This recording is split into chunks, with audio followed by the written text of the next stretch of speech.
ఇక కావాలంటే హామీలు ఏనంటే కదా, అంటే హామీలు మేము నెరవేర్చామని చెప్పి కాంగ్రెస్ పార్టీ స్పష్టం చేసింది.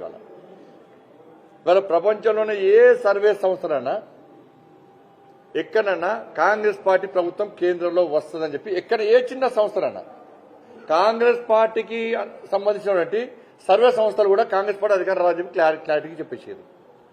350కి పైగా భారతీయ జనతా పార్టీకి సొంతంగా స్థానాలు వస్తున్నాయి. ఎన్డీఏ కాదు, 350 స్థానాలు పైగా ఓన్లీ బీజేపీ ఎంపీ స్థానాలు గెలవబోతుందని చెప్పి సర్వే సంస్థలు చెప్తున్నాయి.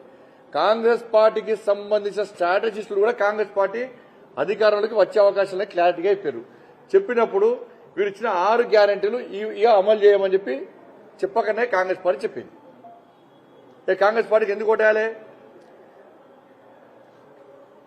మేము చెప్పలే, కాంగ్రెస్ పార్టీ చెప్పింది కదా. 17 సీట్లు తెలంగాణ రాష్ట్రంలో గెలుస్తుంది. ఎంఏ పార్టీ కూడా వాళ్ళు గెలుస్తారు. ఎంఏ పార్టీ గెలిచింది కదా, ఈసారి ఎంఏ పార్టీ కూడా బీజేపీ గెలుస్తుంది గ్యారెంటీ. ఇలా 17కు 17 కాంగ్రెస్ పార్టీ గెలుస్తారా? ఇవి ఢిల్లీ ఎన్నికలు ఢిల్లీ అంతా కూడా మోడీ మోడీ మోడీ మోడీ అని చెప్పి మొత్తం జై శ్రీరామ్ నినాదాలతో మొత్తం దేశం యావత్తు మారిపోతున్నది. మోడీ గారు చేసినటువంటి అభివృద్ధి, మోడీ గారి యొక్క సంక్షేమ పథకాలు ఇవన్నీ కూడా ప్రజలు గుర్తిస్తున్నారు. కాబట్టి కేంద్రంలో ఎట్టి మాత్రం భారతీయ జనతా పార్టీ ప్రభుత్వం ఏర్పడుతుందన్న విషయం జగమెరిగిన సత్యం. కాబట్టి దాన్ని తెలంగాణ ప్రజలు ఇప్పటికైనా ఆలోచించాలి. కాంగ్రెస్ పార్టీ చేతులు ఎత్తేసింది, మేము 6 గ్యారెంటీలు అమలు చేయలేము అని చెప్పి చేతులు ఎత్తేసింది. కాబట్టి ప్రజలు ఆలోచించుకోవాలి. ఎవరిచ్చారు, ఎవరు అడిగినా? కాంగ్రెస్ పార్టీకే ఇక్కడ తెలంగాణ అడిగిరా? ఇప్పుడు వాళ్ళే టెన్షన్ ఉన్నారు. ఎందుకంటే కేసీఆర్ ఎప్పుడు కూర్చుతారో ప్రభుత్వం భయపడుతున్నారు. వీళ్ళు బీఆర్ఎస్ లో ముంచుకోవాలని వీళ్ళు చూస్తారు, కాంగ్రెస్ లో ముంచుకోవాలని చెప్పి ఆయన చూస్తాడు. వాళ్ళే చాలా బిజీ ఉన్నారు. 6 గ్యారెంటీల గురించి ఆలోచిస్తారు కాంగ్రెస్ పార్టీ. ఈ 5 సంవత్సరాలు మా ప్రభుత్వం గ్యారెంటీగా ఉంటుందని ఆలోచిస్తున్నారు వాళ్ళు.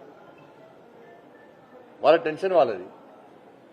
భారతీయ జనతా పార్టీ నరేంద్ర మోడీ గారి ప్రభుత్వము రోజ్గార్ మేళాతోనే సంవత్సరంలో కూడా 10 లక్షల మందికి ఉద్యోగాలు ఇస్తానని చెప్పి నరేంద్ర మోడీ గారు తూచా తప్పకుండా నిజాతిగా ఎక్కడ అవినీతి అక్రమాలకు పాల్పడకుండా ఎక్కడ అవినీతి ఆరోపణలు లేకుండా రోజ్గార్ మేళా పేరుతోని ఉద్యోగాలు ఇచ్చిన విషయాన్ని కాంగ్రెస్ పార్టీ బీజేపీ నుంచి కాంగ్రెస్ పార్టీ నాయకులు గుర్తుంచుకోవాలి.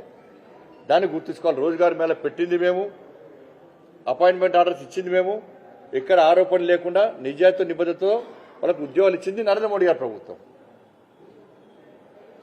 కాబట్టి మోడీ గారి మీద గ్యారెంటీ, మోడీ గారి మీద గ్యారెంటీ నమ్మి ప్రజలు నమ్ముతారు. కాబట్టి ఇవాళ తిరిగి బీజేపీ ప్రభుత్వం ఏర్పడబోతున్నది.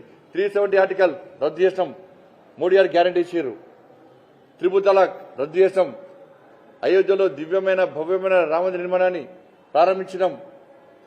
సిఏఏ దాని గురించి ఆలోచించడం. ఇవాళ ప్రతి విషయంలో కూడా ఇవాళ పేద ప్రజలకు చిట్ట చివరి నుండి పేద ప్రజలకు కూడా సంక్షేమ ఫలాలు అందించాలని చెప్పి కూడా దాని సక్సెస్ అయినది ఇవాళ.